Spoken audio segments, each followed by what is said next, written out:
The Bible reading for today is taken from 1 Samuel chapter 22, starting at verse 6. You can find that on page 245 in the Blue Bibles here at church.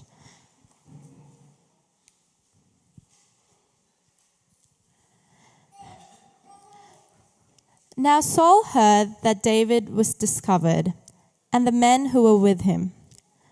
Saul was sitting at Gibeah under the tamarisk tree on the height with his spear in his hand, and all his servants were standing about him. And Saul said to his servants who stood about him, "Hear now, people of Benjamin, will the son of Jesse give every one of you fields and vineyards? Will he make you all commanders of thousands and commanders of hundreds, that all of you have conspired against me? No one discloses to me when my son makes a covenant with the son of Jesse. None of you is sorry for me, or discloses to me that my son has stirred up my servant against me, to lie in wait, as at this day." Then answered Doeg the Edomite, who stood by the servants of Saul, "I saw the son of Jesse coming to Nob, to Ahimelech, the son of Ahitub. And he inquired of the Lord for him, and gave him provisions, and gave him the sword of Goliath the Philistine." Then the king sent to summon Ahimelech the priest, the son of Ahitub, and all his father's house, the priests who were at Nob, and all of them came to the king. And Saul said, "Hear now, son of Ahitub." And he answered, "Here I am, my lord." And Saul said to him, "Why have you conspired against me, you and the son of Jesse, in that you have given him bread and a sword, and have inquired of God for him, so that he has risen against me to lie in wait, as at this day?" Then Ahimelech answered the king, "And who among all your servants is so faithful as David? Who is the king's son-in-law, and the captain over your bodyguard, and honored in your house? Is today the first time that I have inquired of God for him? No. Let not the king impute anything to his servant or to all the house of my father, for your servant has known nothing of all this, much or little." And the king said, "You shall surely die, Ahimelech, you and all your father's house." And the king said to the guard who stood about him, "Turn and kill the priests of the Lord, because their hand also is with David, and they knew that he fled and did not disclose it to me." But the servants of the king would not put out their hand to strike the priests of the Lord. Then the king said to Doeg, "You turn and strike the priests." And Doeg the Edomite turned and struck down the priests. And he killed on that day 85 persons who wore the linen ephod. And Nob, the city of the priests, he put to the sword, both man and woman, child and infant, ox, donkey, and sheep he put to the sword. But one of the sons of Ahimelech, the son of Ahitub, named Abiathar, escaped and fled after David. And Abiathar told David that Saul had killed the priests of the Lord. And David said to Abiathar, "I knew on that day when Doeg the Edomite was there that he would surely tell Saul, 'I have occasioned the death of all the persons of your father's house. Stay with me. Do not be afraid, for he who seeks my life seeks your life. With me you shall be in safekeeping.'"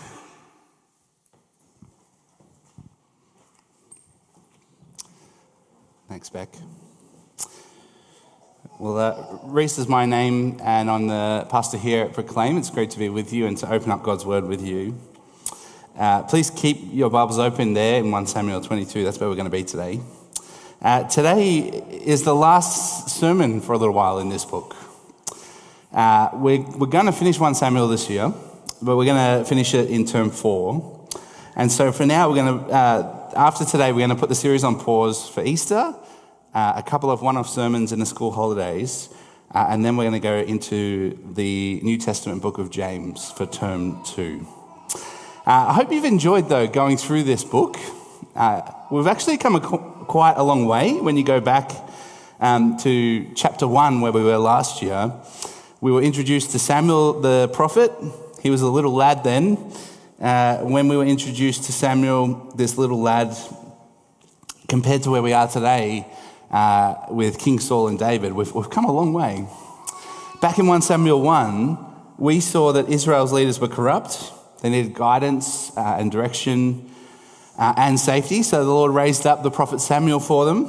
And Samuel's been an excellent priest and judge for God's people. But over time, of course, and due to the lay of the land, God's people, Israel, have been under threat from many nations. They need safety all the time. So they demand a king from Samuel, someone to rule them, someone to go out before them, someone to fight their battles. They wanted a king just like the other nations, rejecting God as their king in the process. And so Samuel warned them that it wouldn't go well if they wanted a king like the other nations. It wouldn't give them the safety that they were hoping for. But God's people did it anyway. They insisted this is what they wanted. And so we saw they got Saul. Saul is deeply flawed. He looks the part. He's a head and shoulders above the rest. But he's not a great leader. And actually, he is very much a king like the other nations. Saul is also self-destructive, selfish. He's a bit of a ticking time bomb. He's not the guy you want to be around when he's in a bad mood. And we actually saw things shift for him back in 1 Samuel 15, where God rejects him as king and raises up David, King David, who's described as a man after his own heart. So we're at this point in time now where Saul's still king, but he's not, if you know what I mean. He's been rejected by the Lord, and David will be the new king, but the keys are still in Saul's pocket. And Saul is desperately seeking to hunt down David. He's trying to kill him because he sees him as a threat. And this causes David to run. So we're at a point in the book where David is on the run. He's trying to run from Saul and find safety wherever he can. We've seen him run from house to house and city to city. And where David went in the last few chapters was even in enemy territory. He went to Gath, Philistine country. We've even seen David hide in a cave, trying to get away from Saul's reach. And finally, in 1 Samuel 22, verse 5, he actually ends up in a forest. We've covered so much time, so many years, and I think you can get lost in the timeline a bit. So I thought it might be helpful to start today just to catch up on how much time has gone past. Since the birth of Samuel in 1 Samuel 1 to where we are today, 90 years has passed. So when we get to 1 Samuel 22, King Saul has been king for 30 years, about 30 years. I know it feels like not so long ago when he came into the story, but he's been in power for about 30 years. And again, this is going to feel like things have been moving very fast, and that they have. David, since he killed Goliath, this is now about 5 to 7 years later. In chapter 18, this is where the time passes. There are a couple of references to David being prosperous and leading as commander of armies. And those points in time in history were actually years going by for David. Getting older, getting more hated by Saul. So when we come to 1 Samuel 22, David's not the shepherd boy anymore. He's moved on a bit. He's in his early 20s now. King Saul's been on the throne for about 30 years, and Saul's had enough of David.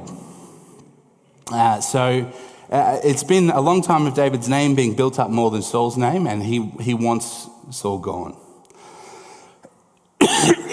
Excuse me. Can I also say, if you didn't get the vibe of this from the reading, there's some pretty heavy stuff that happens in the passage. 85 priests and their families are killed on a word, followed by a whole town being slaughtered. It's evil. It's evil. And I think this passage hits us hard because we read it and we understand these are real people. These are real families. This really happened. And what's worse, all over the world things like this happen, don't they? All over the world. We can't escape the reality of evil in this world. We called this series in 1 Samuel Below the Waterline. And today's passage actually shows us all what is below the waterline of our hearts. What the human heart is really capable of. How evil we can be, how depraved we are. And so on one hand, this is really difficult, but on the other hand, I hope it's good news to you that the Bible doesn't run and hide from reality. It shows us the reality of our hearts. It's honest. It shows us the ugliness of sin and how bad things can get, to the extent where we will do whatever is possible so that we can come out on top. That's what Saul's doing. That's what's happening today. We have King Saul doing everything humanly possible to maintain his power, and here's David, the Lord's anointed, growing in the power that the Lord has given him.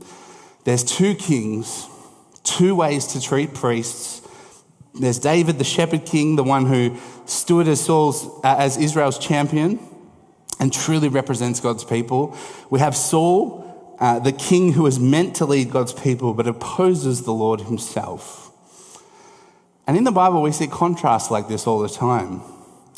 We have figures like David who represent Christ, and figures like Saul that the Bible calls Antichrist. Antichrist meaning against Christ, against God. Someone who will go to all lengths to destroy the Lord. In 1 John chapter 2, verse 18, John says, "Children, it's the last hour, and as you have heard that the Antichrist is coming, so now many Antichrists have come. Therefore, we know it's the last hour." So what John is saying is, throughout history, there are these types of figures, Antichrist type figures, who oppose God, who oppose the Lord Jesus, and they do everything they can to destroy God's kingdom. This battle goes throughout the whole Bible, from Genesis to Revelation, and this chapter is another example where here's David, who's like a Christ figure, and here's Saul, who's like an Antichrist figure, portrayed good versus evil, Christ versus Antichrist. And today's passage has a lot to do with where you go for safety. If I asked you that question, what would your answer be? Where do you go for safety when things in your life spiral out of control? Where do you go when things couldn't be worse? That is such an important question for today, isn't it? As petrol prices soar to double what we were paying at the pump, if you pay for unleaded, we're paying double what we were in 2017. And diesel prices have doubled since what we were paying in 2021. Where do you go to for safety in these moments? As the cost of living rises and spirals out of control before our very eyes, where do you run to for safety? Where do you turn to when life as you know it turns upside down? When your marriage is in turmoil, when your relationships and friendships are on the rocks, when the death of a friend or a loved one comes up, where do you go? There's a lot of places you could go. You could turn to friendships and relationships that aren't healthy. People who may not necessarily help you or pray for you. You could try and numb the pain with pleasure, entertainment, even addiction. Whatever will numb your feelings towards the pain. Maybe your turmoil is in your job or the work you do at school or uni. Where do you go for safety? Is it then throwing yourself into that work? Doing what you can to get the grades, impress the boss, get ahead? Do you look to your political leaders in times of turmoil? Do you turn to the government? Where do you go for safety? It's an important question that we have to ask as we go through this passage. So what we're going to do is we're going to look at three things from the text. We're going to look at the appearance of Saul's safety from verses 6 to 10, the danger of Saul's safety, verses 11 to 19, and where true safety is. verses 20 to 23. I would encourage you, please do have the blue Bibles around you open so that we can look at the scriptures and test what I say against the scriptures so that we can hold fast to what is good together. The appearance of Saul's safety, the danger of Saul's safety, where true safety is. So let's start with the appearance of Saul's safety. We're in verses 6 to 10 of 1 Samuel 22. Have a look where it starts in verse 6. It begins by saying that Saul heard that David was discovered and the men who were with him. So what we're learning is that King Saul has networks of spies all throughout his land. And so he's always close to David. The pursuit seems relentless and he's never more than one step behind David. So now just notice the scene that's painted in verse 6. Saul is at Gibeah under the tamarisk tree on the height with his spear in his hand, and all his servants are around him. So here's Saul, the cool of the shades, the top of the hill, his trusty spear. He's gotten pretty good at using that in his hands, surrounded by top officials, by servants, everyone who will serve him. Servants are, simply put, all that these people are to Saul. That's all they are. They're not friends, they're not relations, they are servants. They exist to stand and serve him when he needs it. That's what he wants them there for. So really, what's the picture? The picture is Saul is a king just like the other nations. He's holding his spear. It's a reminder that he's the ruler, he's the protector, he's the tyrant. He's just like the other kings. He's playing his part. And in contrast to Saul is David. Where's David? He's not on top of the hill. He's constantly on the move.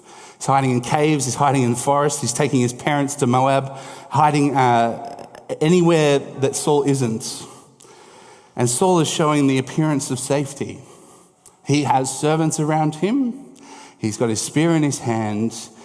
He's the appearance of safety and security and the strength and might of Israel. And note in verse 7, he's trying to win people over to him. So he speaks to the tribe of Benjamin. If you don't remember, the tribe of Benjamin is his tribe. That's his people, his hometown. It's likely that he's only speaking to his tribe because they're one of the only tribes that he has won favor with at this point. It seems as if this tribe is the only one who listens to his authority as king. Everyone else seems scared of Saul, and for good reason, because Saul is not a trustworthy figure. He's not a good king. So here is Saul appealing to tribal loyalty. And what does he say? Look at verse 7. Hear now, people of Benjamin. Will the son of Jesse give every one of your fields and vineyards? Will he make you all commanders of thousands and commanders of hundreds? So just notice the details. And notice again, we've mentioned this before. When Saul mentions David, he can't mention David by name. He does it again. He still can't mention David by name. We mentioned last week that calling David the son of Jesse is Saul's way of demeaning David and his importance. He's implying that David is the son of a nobody. This son of Jesse, this nobody, the one who is from a no-name family, the one who's from a no-name town. Which is a strong response because if you do have a blue Bible in front of you, perhaps have a look at 1 Samuel 21:11. It's on page 244. When David was in Gath, that's enemy territory, Philistine territory, even the Philistines proclaimed David as king there. But I think Saul is so deep in this, he believes himself to be so important that he's deceived himself. Later in 1 Samuel 22, he speaks with Ahimelech the priest. He won't even call the priest by name. It shows the distance that Saul places between himself and others because he is the king.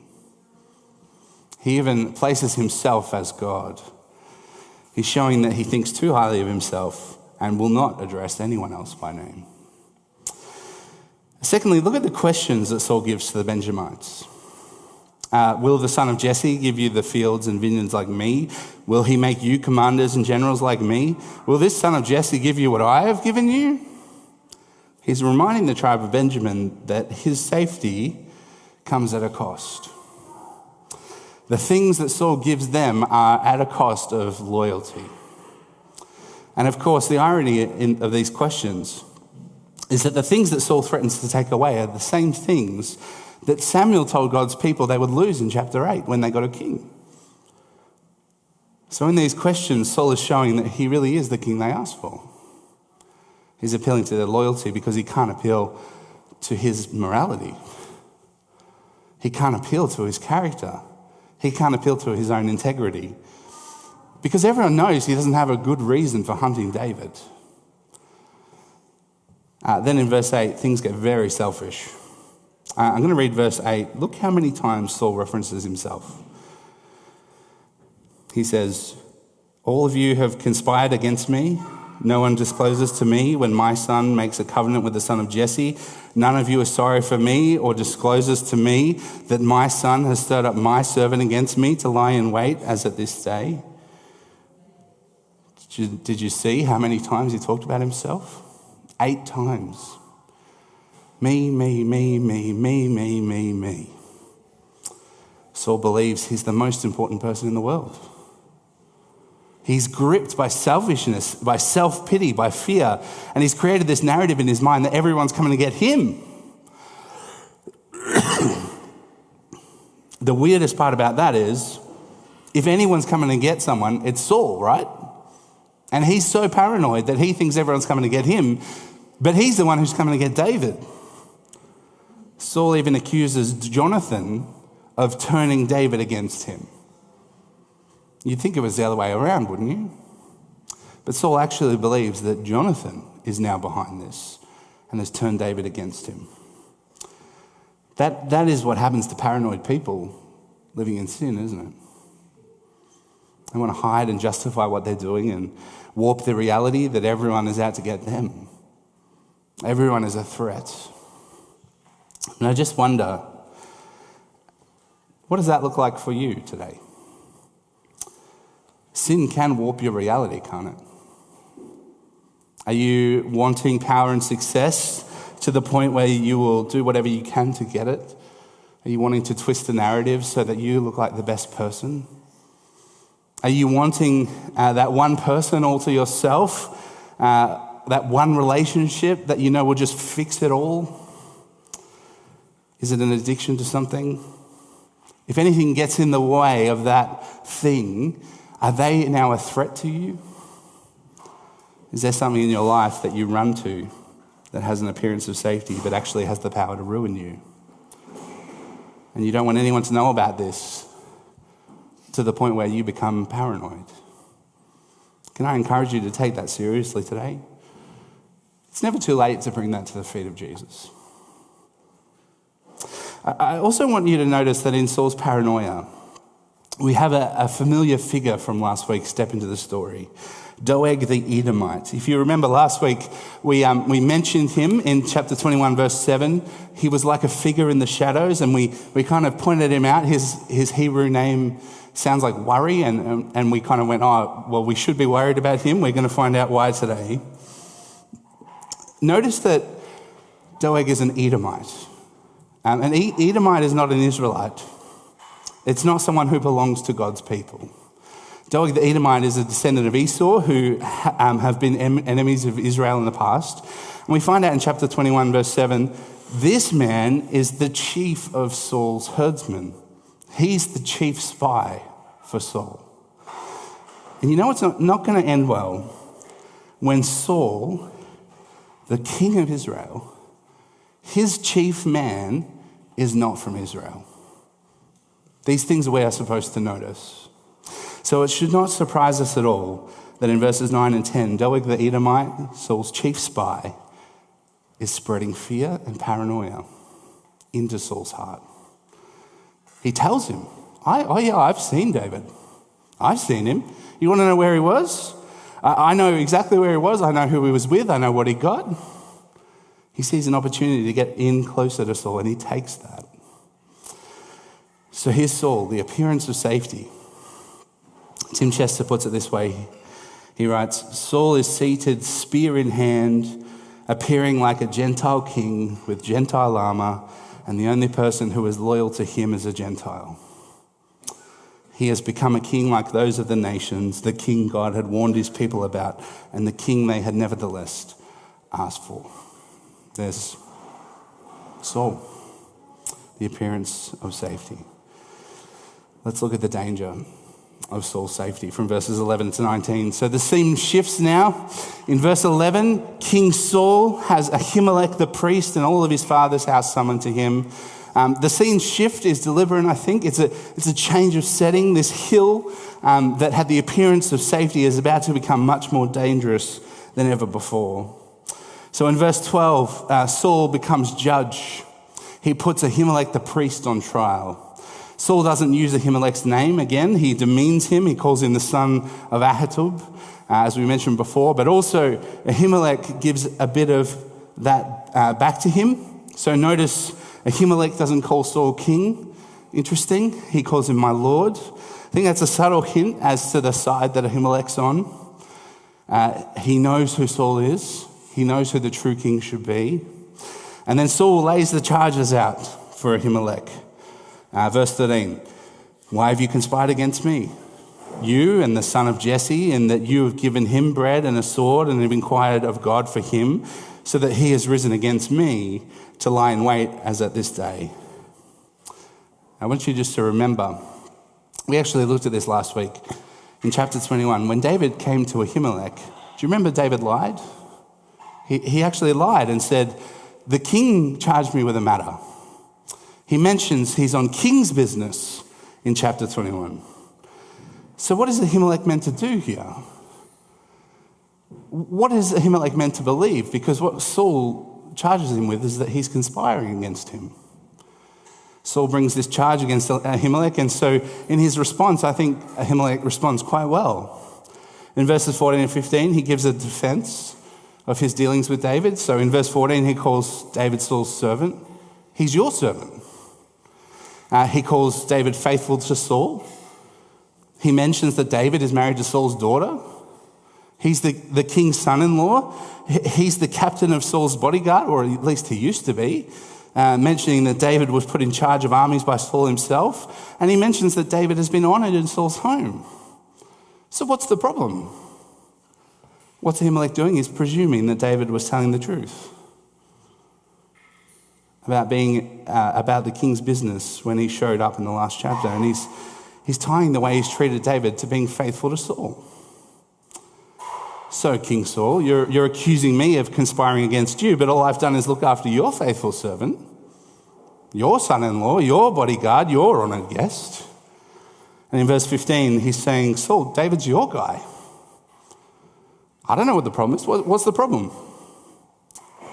And at this moment, perhaps Ahimelech the priest thinks, well, maybe Saul will understand this is all just a big mistake. Maybe we would expect that Saul would say, well, that's logical. That all makes sense, no problem. But there was a problem. The problem with what Ahimelech said is that it was all true. That's the problem. And we know that Saul can't handle the truth. He can't even handle it from his own son, we saw last week. So in this courtroom, with Saul as judge, he becomes not only the judge, but he becomes the jury. And Saul's verdict for Ahimelech is, you will die for what you've said and what you've done. Not just you, all of your father's house. We should just pause to say, the way this is all played out so far is just the biggest mock joke, isn't it? Here's a pretend king playing judge. But the big problem is it's not a joke. You can imagine for Ahimelech's household, there in front of Saul, hearing that he's just given the order that they would die, that as they process what's happening and the servants of Saul begin to press in, they would be frozen in shock. Or perhaps panic as they try and look for any way to get out of this mess. And in verse 17, there is a small moment of hope because, maybe they will get out. Verse 17 says that Saul said to the guard, "Turn and kill the priests of the Lord because their hand is with David." And they knew that he fled and did not disclose it to me. But the servants of the king wouldn't do it. They wouldn't put out their hand to strike the priests. Even for Saul's servants, they know that Saul is crazy. He's always grasping for power, but can they kill the priests of the Lord and their families? Surely we can't do that. And in fact, maybe the servants of Saul are more aligned with David. If you notice this small reference in verse 8, Saul complains that no one told him about Jonathan and David making a covenant. He says that to his servants. "None of you told me." Maybe his servants really are in David's court. Maybe there's a small amount of hope. Except that's where we need to worry. Because Doeg the Edomite, the chief spy, the one who is not aligned with the Lord or his people, comes into the scene. And Saul in verse 18 turns to his one ally, Doeg, "Worry, do the job for me." And he doesn't hesitate. It's as if his sword is not even in his sheath. With barely Saul's word, he turns and kills 85 priests. And unfortunately, it doesn't finish there. Because in verse 19, Doeg heads to Nob, the city of the priests, and kills every man, woman, child, infant, and every animal. You can't describe how evil it is. You might remember what happens here is very similar to what Saul was told to do back to the Amalekites in chapter 15, you remember. But back then he wouldn't do it. Saul in chapter 15 made it about himself and how great a king he was. He wanted to keep Agag, the Amalekite king, alive. He wanted the best of the wealth of the nation. So he didn't do what the Lord told him to do against another nation. But right here, Saul commands his chief spy, who is not an Israelite, to kill God's people. He kills God's priests. And he makes war against God himself. Can we just note, throughout the past several chapters, there's been mention of a harmful spirit on Saul. There's no mention of that today. This is all Saul. What's happening? Saul's become the oppressor of God's people. God's people, Israel, their king, Saul's madness has become deadly. The farmer's son is a bloody tyrant. He's the figure who opposed the Lord, and he is now doing what he can to destroy the Lord's people. Saul's become the Antichrist. And in a sense of how 1 John talks about it, one of many who will come throughout history against God and persecute his kingdom. Now, I'm aware that this story might bring up many things for us, so I want to go through a couple of things. Firstly, how could this happen? I think that's the obvious question, isn't it? How could God let this happen? I think there are two comments to make on this. Firstly, terrible things like this happen to Christians every day. Every day. We mentioned last week, siding with Jesus can and will lead to persecution. Throughout history, people who side with Jesus and against Satan always have and always will know suffering. So the question I have for you is, do you know that? Do you know that? Does that fit in with how you know Jesus? Do you know that following Jesus can lead to suffering and persecution? Do you know this? Because you need to understand that even Jesus knew this. He said, "I am the way, the truth, and the life. No one comes to the Father except through me." And that means that in following Jesus, the world will hate you. Hatred of the world means that suffering in my name will happen. If you're here today and you would call yourself a follower of Jesus, is the path of suffering a path that you are prepared to walk? You know, the world is changing rapidly. Perhaps you've experienced suffering over the past 20 or 30 years of your life, or maybe even longer. feeling outside of conversations, feeling outside of friendship groups, being mocked or rejected for your faith? Are you ready to follow Jesus when your job might be on the line? Are you ready to follow Jesus when you give an answer that could be deemed as hate speech today? The days where you defend your faith in Jesus and it could be seen as hatred, where you could be fined or imprisoned, those days are coming. And you might say, well, Reece, you're being a bit extreme, aren't you? Maybe. Maybe not.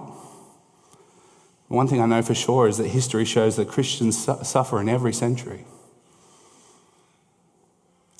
So if you follow Jesus, know that history shows that Christians suffer. Are you prepared to suffer for Jesus? Does that fit in your faith? Do you understand this? I would also say, remember Jesus' words to his disciples in John 16:33. Jesus says, I've said these things to you, that in me you might have peace. In the world you will have tribulation, but take heart, I've overcome the world. Jesus is very open, isn't he? That's what we love about Jesus. He's very open. It doesn't mean suffering for him won't hurt. It doesn't mean suffering for us won't hurt. It doesn't mean you won't cry. But what Jesus is saying is if you're a Christian, you'll cry differently. You'll hurt differently because you face what is ahead differently. You face it in his name. You face it in Jesus Christ with his peace. You face what has come, is presently here and will come in Jesus Christ, the one who rules and reigns, the one who says, take heart, I've overcome it. I've overcome the world. Secondly, I want to note that what's going on with the priests. There's more than meets the eye than what's happening. So way back in 1 Samuel 2, we actually mentioned this when we looked at it, but it was a long time ago. So Eli the priest has a man of God visit him when he's in charge. And he says, Eli, you and your two sons, who are described in that chapter as worthless men, they turned the temple into a brothel. They literally were setting up a prostitution house inside of the Lord's house. They were stealing from the people. And in chapter 2, the man of God tells Eli, because of this, your descendants will be cut off. So what's happening here is a moment of prophecy being fulfilled. Because of Eli and his son's actions, the judgment of God is coming to pass. And that causes us to ask, well, does that make God evil? He's the one who prophesied this and caused it to happen, then, isn't he? I want to remind us, God is sovereign and humans are responsible. That's the tension that runs throughout the Bible. We talk about it all the time, don't we? Because it comes up all the time. It's the tension of God's sovereignty, that he's in complete control of the world, but also human responsibility. The decisions you make are yours. You're responsible for your decisions. Here's an example. King Saul and Doeg the Edomite. God is in complete control of the world, but also the decisions they make are theirs and they're responsible for it. They own it. And God holds them accountable for what they've done. But at the same time, the result of their actions are still fixed and established by the Lord. Because there's nothing that happens that is not according to God's plan. So God is 100% in control. And at the same time, there is no question where the blame lies. There's no question who took the sword and started killing. So when King Saul and Doeg the Edomite make this choice, they haven't been coerced into it. They're choosing it freely. And they are 100% responsible for that choice. We see this throughout the Bible. I think the most beautiful place we see it is actually in the death of Jesus. When Jesus is on the cross, when it looks like Satan is finally going to win, God is sovereign and he's saving his people. For when Jesus was on the cross, everyone thought they should doubt the Lord. But even in that moment, that was the guy to trust. Be encouraged. Even in the darkest days, you can trust your Savior Jesus. He's holding you and he's working everything for your good. Let's go to the final point, where true safety is. In 1 Samuel 2, when the man of God prophesies to Eli the priest about what will happen, in verse 33, he actually prophesies that one will escape. And what we find is one escapes. One person from Eli's house escapes. In verse 20, it's Abiathar, the priest. He escapes and runs for safety. There's something ironic you need to know about Abiathar. His name means my father remains. You and I know that Ahimelech, his father, has just died. He doesn't remain, but here's the irony. His spiritual father remains. He still has the Lord. And he runs for safety to David. Can we just pause for a moment? Isn't it interesting that Abiathar the priest runs to David? It's David who actually caused the whole mess with a lie. So what would you do if you were Abiathar? Where would you go knowing that David caused all this? Would you go to him? I would say most of us wouldn't. It's what Abiathar has every right to do is to be angry at David and run from him.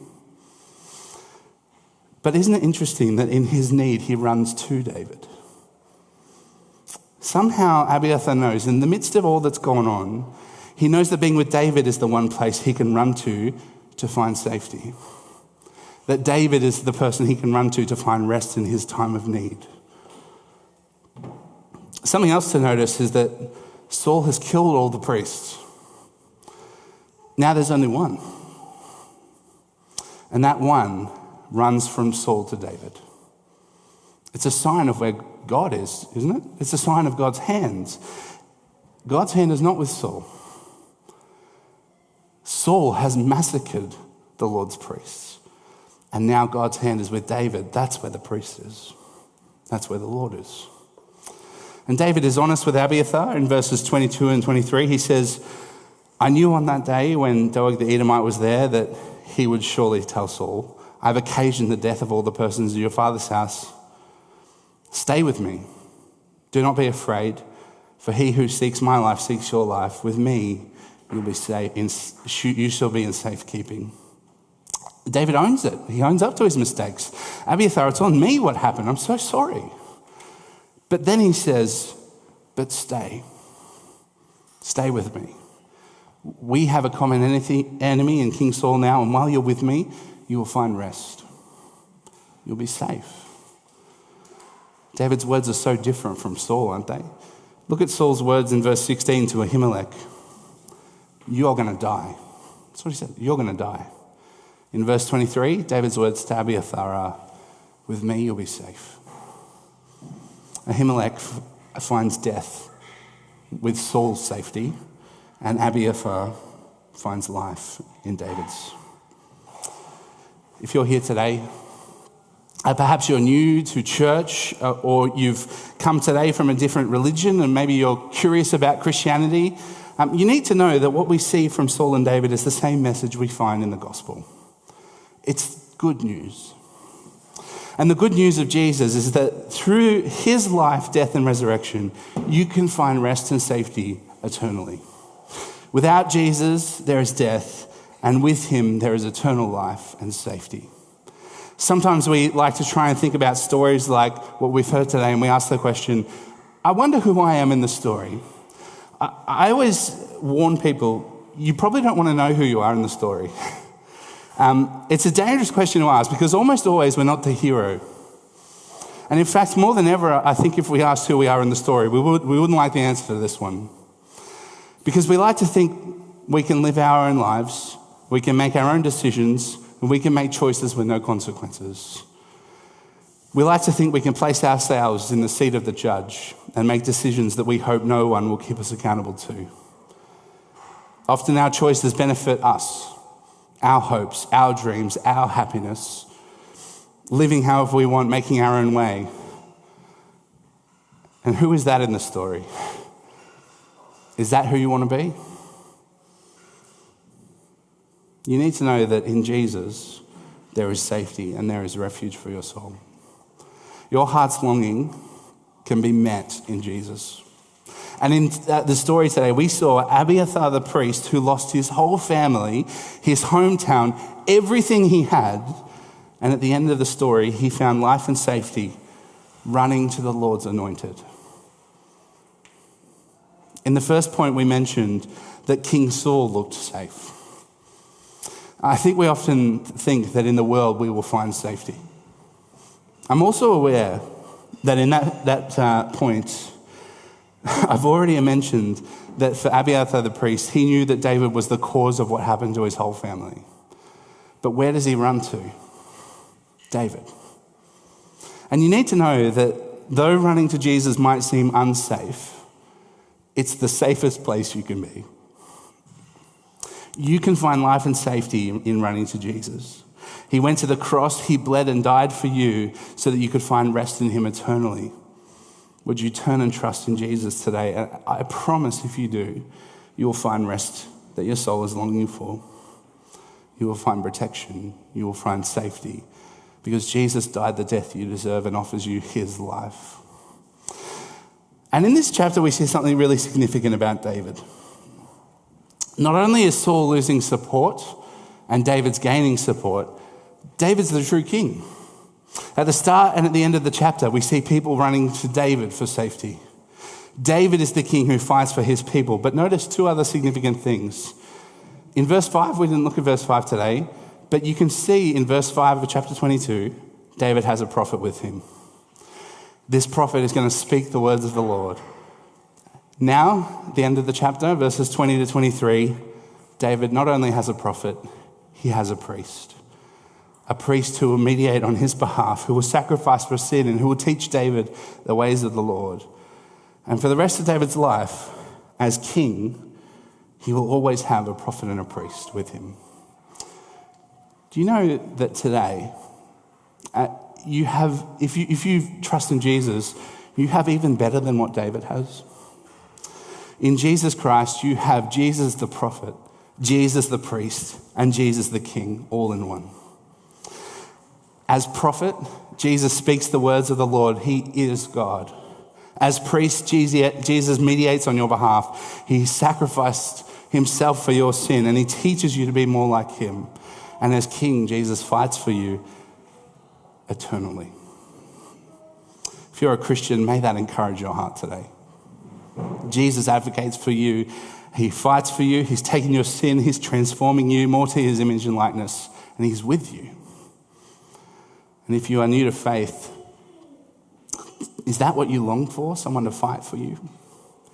That can be yours in Jesus Christ. Would you make today the day where you come to him and find eternal safety? Let's pray together.